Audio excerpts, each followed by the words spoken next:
Hello student, कैसे हैं आप सभी लोग। मैं हूं आपके साथ अंजलि बिजलवाड़। स्वागत है आपका अपने फेवरेट चैनल शिक्षा सार में। आज हम जो टॉपिक डिस्कस करने वाले हैं, हमारा फर्स्ट लेक्चर होने वाला है क्लास 10 का chapter number 1 chemical reactions and equation, जिसमें हम इसके कुछ टॉपिक डिस्कस करेंगे। उन टॉपिक्स में आपको बता देती हूँ हम इस चैप्टर में क्या क्या पढ़ने वाले हैं। चलिए, सबसे पहले हम पढ़ेंगे फिजिकल और केमिकल चेंजेस। नेक्स्ट हम पढ़ेंगे केमिकल रिएक्शंस। नेक्स्ट होगा characteristics of chemical reaction. Next होगा केमिकल इक्वेशंस। फिर पढ़ेंगे what is chemical equation, writing of chemical equation, और नेक्स्ट होगा last topic balancing a chemical equation. Now हम आज स्टार्ट करने वाले हैं first topic which is physical and chemical change. देखो, फिजिकल और केमिकल चेंज आपने अपने आसपास बहुत टाइप के चेंजेस देखे होंगे, है ना। किसी ने, जैसे आपने देखा, छोटा सा प्लांट है, वो ग्रो करता है और बड़ा हो जाता है, उसे हम क्या बोलते हैं, वो भी एक तरीके का चेंज है। आपने अपने घरों में देखा होगा, दूध से दही बनती है, वो भी एक तरीके का हमारे पास चेंज होता है। लेकिन बस फर्क क्या होता है, हम लोग उन चीज़ों को नोटिस नहीं करते हैं कि ये चेंज है एक तरीके का, राइट। इसके अलावा आपने देखा होगा, हमारे घरों में लकड़ियाँ जलती है, उसमें खाना बनता है, वो भी एक तरीके का चेंज होता है। खाना बनना भी एक चेंज है ना। दूध से पानी से बर्फ़ बन रहा है, बर्फ़ से पानी बन रहा है, वाटर इवापोरेट हो रहा है। इसके अलावा ये सब इस तरीके के एक तरीके के चेंज है। इन सभी चेंजों को हम फर्दर डिवाइड करते हैं 2 टाइप्स में, यानी कि 2 कैटेगरीज में हम इन चेंजेस को डिवाइड करते हैं, जिसमें पहला हो जाता है हमारा फिजिकल चेंज और दूसरा हो जाता है केमिकल चेंज। नाउ हम आज इन फिजिकल और केमिकल चेंज को पढ़ने वाले हैं और डिटेल्स में समझेंगे। सबसे पहले हम देख लेंगे फिजिकल चेंज बेसिकली होता क्या है। फिजिकल चेंज होते हैं, एग्जाम्पल से समझेंगे आप। जैसे आपके पास कोई बर्फ़ है और आपने उसको क्या है, वाटर में कन्वर्ट करना है, तो आप उसको क्या करोगे, नॉर्मल टेम्परेचर में रख के, तो वो क्या हो जाएगी, वाटर में कन्वर्ट हो जाएगी, यानी कि उसमें चेंज हो गया। और ये हमारा होगा फिजिकल चेंज। फिजिकल चेंज में हमारा क्या होता है, फिजिकल चेंज में हमारी फिजिकल प्रॉपर्टी चेंज होती है, ना कि सब्सटेंस की chemical property. Physical property that means कि उसका फिजिकली शेप, साइज और स्टेट उसकी चेंज होगी, राइट। और उसका केमिकल जो चेंजेस है वो उसमें नहीं आएगा। केमिकल चेंज में क्या होता है, बेसिकली नया कोई सब्सटेंस, एक या एक से ज़्यादा सब्सटेंस फॉर्म होता है। लेकिन इसमें क्या है, अगर आपके पास कोई आइस क्यूब दे रखी है ना, तो उसमें से अगर आपने उसको मेल्ट किया तो उसमें क्या होगा, पानी का फॉर्मेशन होगा, पानी बनेगा। लेकिन पानी को हम वापस बर्फ में, यानी कि आइस क्यूब्स में कन्वर्ट कर सकते हैं। It is known as chemical changes, right. Next example हम देख लेंगे मेल्टिंग ऑफ वैक्स। आपके पास कोई मोमबत्ती है और वो जल रही है, राइट। फिर मोमबत्ती जल रही है, मोमबत्ती को आपने क्या करा, जल रही है, पहले वो एक मोमबत्ती शेप में थी, पिघलने के बाद वो एक अजीब सा उसका साइज हो गया या शेप हो गया, जो भी है। तो उसमें क्या होता है, वापस हमें जो मोमबत्ती के पिघलने के बाद जो हमें मिला वो भी मोम ही था और पहले भी वो मोम था। सिर्फ फ़र्क क्या था, उसी का जो फिजिकल स्ट्रक्चर, यानी कि उसका शेप था, पहले एक इस टाइप से लंबा सा था, यानी कि एक मोमबत्ती टाइप से, और नीचे अगर वो फैल गया तो वो एक तरीके से अजीब सा हो गया, यानी कि दैट मीन्स कि उसका फिजिकल स्ट्रक्चर चेंज हुआ। It is known as physical changes, right. फिर फिजिकल चेंज में इसके अलावा और क्या एग्जाम्पल हो सकते हैं, डिजॉल्विंग शुगर इन वाटर। देखो, हमारे पास चीनी होती है, चीनी को हम ग्राइंडर में ग्राइंड कर देते हैं। पहले हमारे पास चीनी के क्रिस्टल थे ना, उसके बाद हमने उसका पाउडर फॉर्म क्रिएट करा, वो भी एक तरीके का फिजिकल चेंज है। यानी कि उसमें क्या है, उसको सिर्फ शेप साइज बिगड़ा ना उसका, बाकी उसके केमिकल जो था, यानी कि वो मीठा है तो उतना ही रहेगा, तो उसे हम बोल देते हैं फिजिकल चेंजेस, राइट। इसके अलावा ब्रेकिंग ऑफ पेंसिल, या आपके पास कोई पेंसिल है, पेंसिल क्या होती है, अगर वो टूट जाती है तो पेंसिल ही रहती है, कोई आपके पास पेन या कोई अलग तरीके का सब्सटेंस आपको प्राप्त नहीं होगा। That is known as physical change, right. फिर इसके बाद में आइस मेल्टिंग या फिर बॉइलिंग ऑफ वाटर। आपने किसी कंटेनर में वाटर रखा है और वाटर आपने बॉईल किया, बॉयल होने के बाद, बॉयल से वाटर इवेपोरेट हुआ, इवेपोरेशन के बाद वो पानी ऊपर चला गया, राइट। पानी ऊपर चला गया तो वो क्या है, पानी की बूंद, अगर आप उसको कंडेंस करोगे तो पानी की बूंदें आपको वापस मिल जाएगी, यानी कि पानी पानी ही रहा, कुछ और चेंज नहीं हुआ। That is known as physical change, right. इसके अलावा आपके पास एग्जाम्पल आ जाते हैं, आपके पास कोई ग्लास है पानी का, या नॉर्मल ग्लास है, कांच है आपके पास, कांच वाली कोई चीज़ है आपके पास, आप उसको हाथ से गिरा दोगे, यानी कि आपके हाथ से वो गिर गया, वो ब्रेक हो गया, टूट गया छोटे छोटे टुकड़ों में। तो आपके हाथ में भी कांच का ही ग्लास था और नीचे सिर्फ फ़र्क इतना होगा कि पहले वो एक ग्लास था, उसका स्ट्रक्चर शेप्स ग्लास था, लेकिन वो नीचे टूटने के बाद छोटे छोटे कांच के टुकड़ों में हो गया, तो कांच वही रहा, है ना। इसके अलावा हम देख लेते हैं, इसके फर्स्ट टॉपिक से स्टार्ट कर लेते हैं। चलिए सबसे पहले हम इनके पॉइंट्स देख लेते हैं कि ये क्या बोलते हैं। सबसे पहला पॉइंट है a change in which a substance undergoes a change in its physical property not it's chemical composition. यानी कि ऐसा चेंज जिसमें कोई भी सब्सटेंस होता है हमारे पास, वो कहाँ जाता है, वो क्या करता है, अपनी क्या करता है, फिजिकल प्रॉपर्टी को चेंज कर देता है और ना कि उसकी केमिकल प्रॉपर्टीज, राइट। फिजिकल यानी कि स्ट्रक्चर, शेप, साइज, उसका स्ट्रेट कौन सा है, राइट। तो नेक्स्ट पॉइंट हमारा लिखा हुआ है physical change is a temporary change. Physical change basically temporary होते हैं, परमानेंट नहीं होते। यानी कि अगर आपने वाटर से बर्फ़ जमाई है ना, बर्फ़ बन गई आपके पास, तो बर्फ़ टेम्पररी होगी, परमानेंट तो नहीं है कि वो हमेशा के लिए बर्फ़ बन गई। उसको अगर आपको वाटर में कन्वर्ट करना है, आप उसको नॉर्मल टेम्परेचर में बाहर रख दो, वो अब ऐसी बात है, नॉर्मल होके वाटर मिल जाएगा आपको। तो ये टेम्पररी चेंजेस नहीं होते हैं, क्लियर है। फिर इसके बाद में हमारा नेक्स्ट पॉइंट हो जाता है physical change affect only physical properties. Physical changes क्या करेंगे, सिर्फ और सिर्फ फिजिकल प्रॉपर्टी को अफेक्ट करते हैं, ना कि उसकी केमिकल प्रॉपर्टी। अब फिजिकल प्रॉपर्टी यानी कि उसका शेप हो जाता है, उसका साइज हो जाता है, उसकी स्टेट हो जाती है। शेप यानी कि जैसे मैंने पेपर का टुकड़ा था, इसके शेप दो टाइप्स में डिवाइड हो गए, साइज भी इसका चेंज हो गया और स्टेट भी इसकी चेंज हो गई। यानी कि जैसे वाटर से हम सॉलिड यानी कि सॉलिड फॉर्म में आइस बना लेंगे, तो वो क्या है, उसका स्टेट चेंज हो गया, राइट। वो वाटर से हम इवेपोरेट करके उसको भाप यानी कि उसको इवेपोरेट कर देंगे, तो वो क्या है, वो भी उसका स्टेट चेंज हो जाएगा गैसेज स्टेट में। तो इसमें क्या होगा, शेप, साइज और स्टेटेड बेसिकली चेंज होगी। नेक्स्ट पॉइंट है हमारा इसमें in physical change no new substance is form. देखो जहाँ फिजिकल चेंज मैंने क्या बोला, कोई नया सब्सटेंस बनता है, लेकिन केमिकल चेंज में कोई नया सब्सटेंस नहीं बनेगा। जैसे आपके पास आपको एक एप्पल है आपके पास, आपने उसको छोटे छोटे पीस में काट दिया। अब आपने उसको पीसेस में काटा, लेकिन वो काटने के बाद भी तो सेब ही रहा ना, कोई और आपके पास कोई और फ्रूट तो नहीं आ गया, जैसे ग्रेप्स हो गया, आपके पास कोई और फ्रूट नहीं आएगा। यानी कि आपको अगर कोई भी चीज़ है आपने उसमें चेंजेस करा, तो आपको क्या है, वापस वही चीज़ मिली। आपने कोई पेपर है उसको कट किया, तो आपको पेपर ही मिला। कांच है, जैसे आपके पास कोई कांच है, आपने कांच का गिलास तोड़ दिया, तो कांच का ग्लास तोड़ने के बाद आपको कोई उसके जो टुकड़े यानी कि उसका फिजिकल प्रॉपर्टी चेंज हुआ, भी छोटे छोटे टुकड़ों में टूट गया, लेकिन रहा तो वो कांच ही, कोई स्टील या कोई आयरन में कन्वर्ट तो नहीं हुए ना उसके पीसेस, राइट। तो इसीलिए ये क्या करेगा, कोई नया सब्सटेंस नहीं बनाएगा, बस अपना फिजिकल जो प्रॉपर्टीज़ है यानी कि फिजिकल स्ट्रक्चर, शेप होती है, उनको चेंजेस कर देता है। फिर नेक्स्ट हमारा पॉइंट हो जाता है यहाँ पर physical change is easily reversible.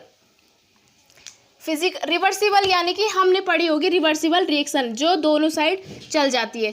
यानी कि अगर हमने इसको इस साइड कन्वर्ट किया है, तो ये यहाँ से यहाँ भी वापस आ सकती है अपनी स्टेट में। आपने फ्रीजिंग ऑफ वाटर का एग्जांपल देख लिया, आपके पास वाटर है, आपने उसको बर्फ़ बनाया, तो आप बर्फ़ को भी मेल्ट करके वापस वाटर में कन्वर्ट कर सकते हैं। मेल्टिंग ऑफ वैक्स यानी कि वैक्स का पिघलना वापस वैक्स में भी बन जाता है, वैक्स बन जाएगा, पिघल के वो लिक्विड होता है, उसको थोड़ी देर ठंडा रहने दो, वो वापस वैक्स बन जाएगा। इसके अलावा बॉइलिंग ऑफ वाटर, ये भी क्या है, केमिकल चेंज का एक बहुत बढ़िया एग्जांपल है। बॉइलिंग ऑफ वाटर यानी कि आप वाटर बॉईल कर रहे हैं, इवेपोरेट हो रहा है, उससे निकलने वाली भाप वापस ही नीचे वाटर में कन्वर्ट होती है। आप उन भाप की बूंदों को अगर इकट्ठा करोगे, तो वो एक वाटर में ही कन्वर्ट होती है। तो आपको क्या है, दोनों तरफ से ये रिएक्शन चली। इसके अलावा डिजॉल्विंग शुगर इन वाटर, आपके पास वाटर है, आपने उसमें क्या करा, जैसे चीनी ली, आपने चीनी को ग्राइंड कर दो और उसका पाउडर बना दो। चीनी ने अपना फिजिकल प्रॉपर्टी खोई, यानी कि पहले वो क्रिस्टल्स में थी, वापस उसके बाद वो क्या है, ग्राइंड करने के बाद वो एक पाउडर फॉर्म में आई, लेकिन वो क्या है, चीनी ही तो रहेगी, लेकिन उसकी मिठास है वो उतनी है। अब उसके बाद आप क्या करेंगे, उस चीनी को डाल दो ग्लास में और उसमें मिक्स कर दो। ग्लास में मिक्स करने के बाद आप क्या है, वो भी एक फिजिकल प्रॉपर्टी होगी। कैसे होगी, इसके अलावा आपको क्या करना है, उस चीनी वाले सॉल्यूशन को इवेपोरेट करना है, तो वो पानी जो होता है वो इवेपोरेट होके ऊपर चला जाता है, जो ना लास्ट में एक वाइट पाउडर की फॉर्म में रहता है, वो हमारे पास शुगर हो जाता है, यानी कि हम वापस शुगर को प्राप्त कर सकते हैं। तो वैसा जो चेंज होगा वो क्या होगा, फिजिकल चेंज। चलिए, इसके अलावा मैंने लिखा है आइस मेल्टिंग, बर्फ़ का पिघलना भी एक बहुत बढ़िया एग्जाम्पल है फिजिकल चेंज का। बर्फ़ पिघलती है पानी में, पानी वापस बन जाता है बर्फ़ में। तो वापस मतलब ऐसे ही चेंजेस जिनको हम चेंज तो करते हैं लेकिन वापस हम उनको प्राप्त कर सकते हैं एक पॉइंट, और वो अपनी फिजिकल प्रॉपर्टी खो लेते हैं लेकिन केमिकल प्रॉपर्टी उनकी वही रहती है। अगर उन्होंने चेंज किया है तो अपना स्ट्रक्चर, शेप, साइज चेंज किया है, ना कि अपना कोई नया प्रोडक्ट बनाया उन्होंने, यानी कि उससे कोई नई चीज़ फॉर्म हो गई, ऐसा इसमें नहीं होगा। राइट, तो आपको इतना समझ में आ गया होगा फिजिकल चेंज क्या होता है। ऐसा चेंज जब हम किसी सब्सटेंस में कोई चेंज करते हैं वो सिर्फ अपनी फिजिकल प्रॉपर्टी चेंज करता है, केमिकल नहीं। यानी कि वो अपना शेप, साइज, स्टेट चेंज करेगा, बाकी वो अपने केमिकल प्रॉपर्टी वही रखेगा। वापस हम उसको रिवर्सिबली यानी कि वापस हम उसको प्राप्त कर सकते हैं। अगर हमने बर्फ़ से पानी बनाया है तो पानी से बर्फ़ भी बन जाएगा। चलिए, फिर इसके बाद में हम नेक्स्ट देख लेते हैं इसके some example of physical change. मैंने आपको बताया freezing of water, melting of wax, boiling of water, dissolving sugar in water, breaking a pencil और आइस मेल्टिंग। ये सारे एग्जाम्पल हैं हमारे फिजिकल चेंज के। इसमें आपको जो ये चेंज होने के बाद आपको दिखेंगे, अगर पेंसिल टूटती है तो भी वो पेंसिल ही रहेगी। राइट, बर्फ़ पिघल रही है, पानी तो रहेगा, वो पिघलेगी, उसके बाद वापस हम उसको बर्फ़ में कन्वर्ट कर सकते हैं। चलिए, इसके बाद में नेक्स्ट हम देख लेंगे केमिकल चेंज। केमिकल चेंज क्या होते हैं, the change in which the molecular composition is completely change entirely and a new product is form, it is called chemical change.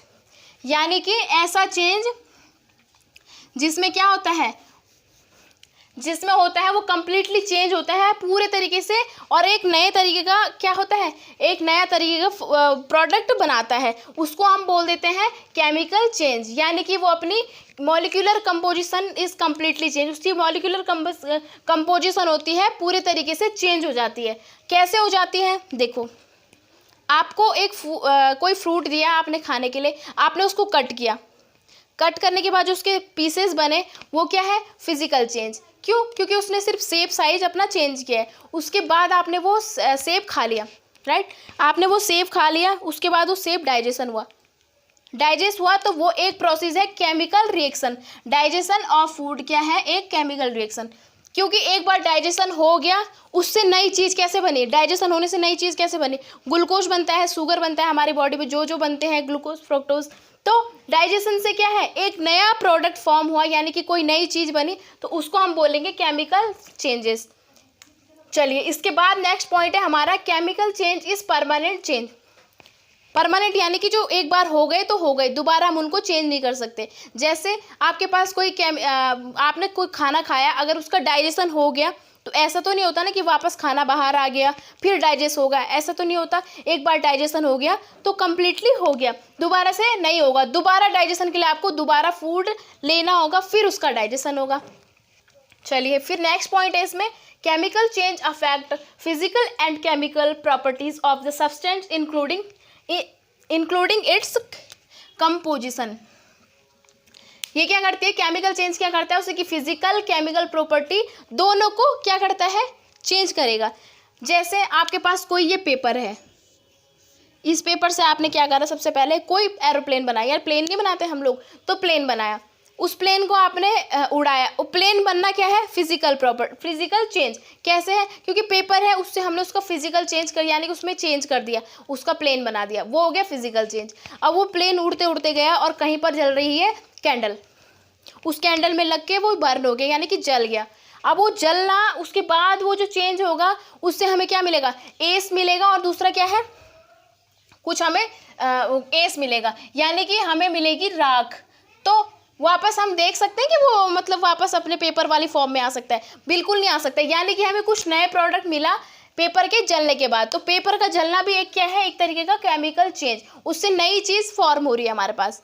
Right, फिर उसके बाद हमने नेक्स्ट पॉइंट लिखा है यहाँ पर, a chemical change is always accompanied by one और more new substance. यानी कि जितने भी केमिकल चेंजेस होते हैं वो क्या करते हैं, केमिकल चेंज होने पर एक या एक से ज़्यादा कोई भी सब्सटेंस बनते हैं। जैसे आप देख लेते हैं, एग्जांपल से समझाऊंगी मैं आपको। इसके बाद है next, chemical change are irreversible. Reversible मैंने बोला था ये वाला, ये एरो होते हैं रिवर्सिबल के, और इरिवर्सिबल यानी कि ये इस साइड एक साइड होगा और वापस इसको हम प्राप्त नहीं कर सकते हैं। दैट मीन्स कि अगर हमारे पास कोई पेपर है और वो बर्न हो गया है तो हम वापस उसको एक वाइट पेपर में वापस कन्वर्ट नहीं कर सकते हैं, वो हो गया तो हो गया। इसीलिए ये जो केमिकल रिएक्शंस होती है, केमिकल चेंजेस होते हैं, वो क्या होते हैं, इरिवर्सिबल होते हैं।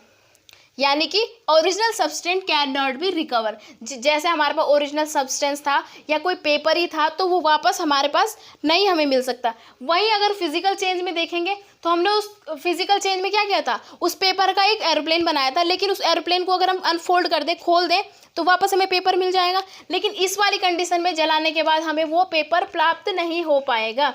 राइट चलिए नेक्स्ट पॉइंट है हमारा, chemical change usually involve the production of energy which can be in the form of heat, light, sound etcetera.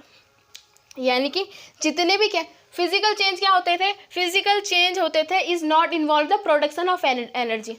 Physical change में कोई भी एनर्जी का हमें ज़रूरत नहीं होती है। फिजिकल चेंज में देखो आपने क्या करा, आपके पास कांच का ग्लास है, आपने छोड़ दिया, कोई लाइट एनर्जी, किसी भी एनर्जी की आपको ज़रूरत नहीं हुई। नेक्स्ट आपने देखा पेपर को फाड़ा, इसमें भी कोई एनर्जी नहीं लगी। राइट तो इसमें कोई एनर्जी हमें नहीं चाहिए होती है। लेकिन वहीं अगर हम केमिकल चेंजेस की बात करें तो केमिकल चेंजेस में हमें क्या होता है, केमिकल चेंज करने के लिए हमें किसी एनर्जी की ज़रूरत होती है। एग्जाम्पल के लिए जैसे लाइट हो गई, इसमें लिखा है मैंने लाइट, हीट या साउंड। एग्जाम्पल से समझो, जैसे आपके पास मैग्नीशियम है, मैग्नीशियम रिबन है, उसको अगर आपको बर्न करना है तो वो क्या करेगी, मैग्नीशियम है उसके साथ हमें ऑक्सीजन क्या होता है, बर्न करने से हमें क्या होता है, बर्न करने के लिए हमें बेसिकली ऑक्सीजन होती है हमारी रिस्पॉन्सिबल।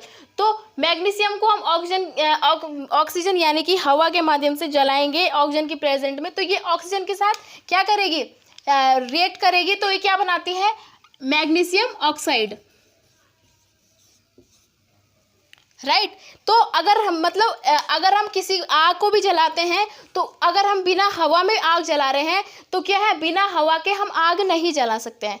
तो मैग्नीशियम अब ऑक्सीजन के साथ रिएक्शन करेगा तो मैग्नीशियम ऑक्साइड बनाता है, और मैग्नीशियम ऑक्साइड जो होता है वो एक होता है powder, white powder like substance होता है। अब आप इसको समझेंगे कि बिना हवा के हम कैसे आग नहीं जला सकते हैं। देखो आप एक कैंडल जला दो और उसके ऊपर एक कोई ग्लास लगा दो। राइट अब अगर आपने उसके ऊपर गिलास रख दिया तो उससे वो थोड़ी देर में आप देखेंगे कि जो उसके अंदर कैंडल जल रही थी वो बुझ जाती है। क्यों बुझती है, क्योंकि उसको ऑक्सीजन पर्याप्त रूप से नहीं मिल पाती है, जिस वजह से वो कैंडल बुझ जाती है। यानी कि आग जलने के लिए भी बेसिकली जो होती है रिस्पॉन्सिबल, और हमारी ऑक्सीजन रिस्पॉन्सिबल होती है। चलिए फिर इसके बाद में नेक्स्ट पॉइंट हमारा है some example of chemical change. Example में हमने इसके दे रखे हैं डाइजेशन ऑफ फूड, यानी कि फूड का डाइजेशन भी एक केमिकल चेंज है। क्यों, क्योंकि डाइजेशन एक बार हो गया तो दोबारा नहीं होगा, और डाइजेशन होने से हमारे इसमें नए प्रोडक्ट फॉर्म होते हैं। यानी कि हमारी बॉडी में डाइजेशन जब होता है तो हमें ग्लूकोज मिलता है। इसके अलावा फिर रस्टिंग यानी कि जैसे लोहे में जब जंग लगता है तो लोहे में जंग लगता है, वो भी एक तरीके का क्या है, केमिकल चेंज है। एक बार जब हो जाता है वापस हम उसको नॉर्मल लोहा हम प्राप्त नहीं कर सकते हैं। इसीलिए हम क्या करते हैं, बेसिकली जो हमारे पास घरों में देखे होंगे आपने, गेट वगैरह है या फिर जितने भी लोहे का सामान होता है उसमें एक बार पेंट कर देते हैं। पेंट करने की वजह क्या है लोहे की चीज़ों में, क्यों, क्योंकि पेंट करने से क्या है, वो डायरेक्ट ऑक्सीजन और वाटर के संपर्क में यानी कि उसके कनेक्शन में नहीं आ पाता है, और वाटर और उसके संपर्क में ऑक्सीजन के संपर्क में नहीं आएगा तो ये क्या है, आसानी से रस्ट नहीं होगा। कौन, हमारा आयरन। फिर इसके बाद में वुड बर्निंग यानी कि लकड़ी का जलना भी एक केमिकल चेंज है। कैसे है, आपके पास कोई बड़ी लकड़ी है, आपने उस बड़ी लकड़ी को छोटे छोटे टुकड़ों में डिवाइड किया, वो चेंज होगा हमारा फिजिकल चेंज। यानी कि बड़ी लकड़ी थी, उसने छोटे छोटे टुकड़े करे, वो हमारा फिजिकल प्रॉपर्टी उसने खोई, यानी कि वो होगा हमारा फिजिकल चेंज। छोटे छोटे टुकड़े उसने अपने बनाए। उसके अलावा अगर हम उन्हीं छोटे छोटे पीसेस, लकड़ी के पीसेस को जलाते हैं तो वो क्या होगा, वो होगा हमारा केमिकल चेंज। कैसे होगा? क्योंकि जब अगर लकड़ी जल जाती है तो हम वापस उससे एक अच्छी लकड़ी को प्राप्त नहीं कर सकते हैं, उससे हमें कोई नया कोयला वगैरह, राख वगैरह प्राप्त होती है। यानी कि हमने ऐसा चेंज किया जिससे हमें एक या एक से ज़्यादा प्रोडक्ट प्राप्त हुए, सब्सटेंस प्राप्त हुए, उसको हम बोल देते हैं केमिकल चेंजेस। हाँ, लकड़ी के जलने से हमें क्या मिला? कोयला मिल गया, राख हो गई, ये सब चीज़ें हमें दो सब्सटेंस मिले, राइट। फिर इसके अलावा है हमारा पेपर बर्न, यानी कि पेपर को जलाना भी एक तरीके से केमिकल चेंज है। पेपर को जलने से हमें कुछ और ही नया सब्सटेंस हमें मिल रहा था। एग फ्राइंग, यानी कि एग है हमारे पास कोई, आपने उस एग को क्या करा? एग को फ्राई करा, तो वो भी एक नया सब्सटेंस है, वो भी हमारे पास केमिकल चेंज का एग्जांपल हो जाएगा। कलर चेंज है, अगर हम किसी चीज़ में भी कलर चेंज करने की कोशिश करते हो, वापस हम उस कलर को नहीं पा सकते हैं, तो वो भी एक तरीके का केमिकल चेंज हो गया। फिर नेक्स्ट है हमारे पास बर्निंग ऑफ मैग्नीशियम रिबन, यानी कि मैग्नीशियम रिबन को हम जब बर्न करते हैं तो ये क्या करती है? मैग्नीशियम ऑक्साइड बना देती है ना। तो मैग्नीशियम ऑक्साइड एक नया ही कोई सब्सटेंस बना है, ये वापस मैग्नीशियम में नहीं आ सकता, तो इसीलिए हम इसको बोल देते हैं केमिकल चेंज। तो हमने आज क्या पढ़ा? सबसे पहले हमने देखा फिजिकल चेंज। फिजिकल चेंज ऐसा चेंज जिसमें सब्सटेंस अपनी फिजिकल प्रॉपर्टी को खो देता है, यानी कि फिजिकल प्रॉपर्टी को चेंज करता है, लेकिन अपनी केमिकल प्रॉपर्टी को चेंज नहीं करता। फिर नेक्स्ट हमने देखा ये क्या होता है? टेम्पररी चेंज होता है, यानी कि कुछ टाइम के लिए होता है, हम इसको वापस रिकवर भी कर सकते हैं। इसके अलावा नेक्स्ट हमने देखा इसमें ये क्या करता है? ओनली फिजिकल प्रॉपर्टी, यानी कि शेप, साइज, स्टेट को चेंज करेगा। फिर नेक्स्ट पॉइंट था इसमें no new substance is form, यानी कि कोई नया सब्सटेंस नहीं बनेगा। अगर हमने कांच का गिलास छोड़ा तो छोड़ा, कांच ही रहेगा, नीचे उसके सिर्फ फिजिकल प्रॉपर्टी यानी कि पीसेस बढ़ जाएंगे, कई टुकड़ों में डिवाइड हो जाएगा, लेकिन वो रहेगा कांच। ग्लास भी कांच का था और पीसेस भी कांच के ही थे, यानी कि कोई भी नो न्यू सब्सटेंस फॉर्म, यानी कि कोई भी नया सब्सटेंस फॉर्म नहीं होगा। फिर नेक्स्ट इसमें हमने देखा physical change is easily reversible. Physical change आसानी से हम रिवर्सिबल, यानी कि अदला बदली करना, इसको हम बोलते हैं अदला बदली करना, यानी कि जो पहला हमारे पास कोई सब्सटेंस था उसमें हमने फिजिकल चेंज किया, उसके बाद original substance can be recovered, यानी कि इसमें क्या होता है? ओरिजिनल सब्सटेंस रिकवर हो जाता है। जैसे बर्फ से पानी बना और पानी से हम वापस बर्फ भी बना सकते हैं। पानी इवेपोरेट हुआ, इवेपोरेट से वापस हमें पानी मिल जाता है, तो ये रिवर्सिबल कहलाएंगे, राइट। फिर इसके बाद में नेक्स्ट पॉइंट है हमारा physical change do not involve the production of energy, यानी कि फिजिकल चेंज में कोई भी एनर्जी का हमें जरूरत नहीं पड़ती है, कोई भी एनर्जी इन्वॉल्व नहीं होती है। कैसे? ग्लास तोड़ा, कोई एनर्जी नहीं, पेपर फाड़ा, कोई एनर्जी नहीं, पानी से बर्फ बनाए, कोई एनर्जी नहीं, बर्फ से पानी बनाए, कोई एनर्जी नहीं, यानी कि इसमें कोई एनर्जी इन्वॉल्व नहीं होती है, राइट। फिर इसके बाद में नेक्स्ट इसके एग्जांपल देख लिया हमने, freezing of water, melting of wax, boiling of water, dissolving sugar in water, breaking a pencil, ice melting, ये सब हमारे एग्जाम्पल हो जाते हैं फिजिकल चेंज के, राइट। फिर इसके बाद में हमने नेक्स्ट पढ़ा केमिकल चेंज। केमिकल चेंज क्या होता है? इस चेंज में क्या होता है?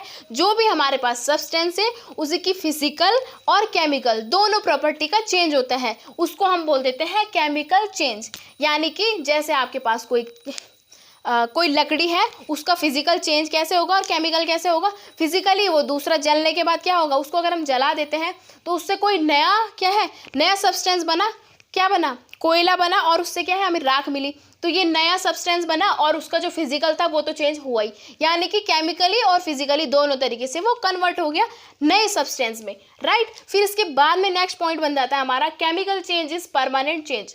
और केमिकल चेंज जितने भी होते हैं हमारे परमानेंट चेंज होते हैं, यानी कि जो हो गए सो हो गए, टेम्पररी नहीं होते हैं। यानी कि ये लकड़ी अगर जल गई तो जल गई, वापस हम उससे लकड़ी नहीं बना सकते हैं। यस, चलिए नेक्स्ट पॉइंट है इसका, chemical change affect physical and chemical property of the substance including its composition। यानी कि केमिकल चेंज जो होता है वो क्या अफेक्ट करता है? फिजिकल और केमिकल प्रॉपर्टी सब्सटेंस की। अब देखो, कोई आपके पास पेपर है ना, ये जलने के बाद क्या है? जल गया, तो इसने अपना फिजिकल क्या है? फिजिकल जो इसकी प्रॉपर्टी थी वो भी खोई, और केमिकल प्रॉपर्टी यानी कि इससे कोई नया क्या है? नया सब्सटेंस बना, वो उसकी केमिकल प्रॉपर्टी हो गई। यानी कि ये क्या करता है? फिजिकल और केमिकल दोनों प्रॉपर्टी को चेंज करता है। कौन? Chemical changes.